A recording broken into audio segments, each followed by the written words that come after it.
I think it's totally unacceptable and actually arrogant for the Guptas and members of the Gupta family to have tried to imprison Home Affairs officials for doing their jobs when they themselves are fugitives from justice. And so I think we are all very clear on our commitment to the rule of law at Home Affairs. We need to clear the stain of state capture off this department, and we will do that on the basis of the rule of law. And that is how we approach this particular case.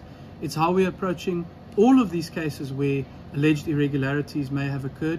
And I think it is an important message to get out there to the public that the days of state capture are over, that Home Affairs is committed to doing the right thing by South Africa, and that we actually will follow the process and diligently pay attention to the detail that you actually need to enforce these kind of outcomes.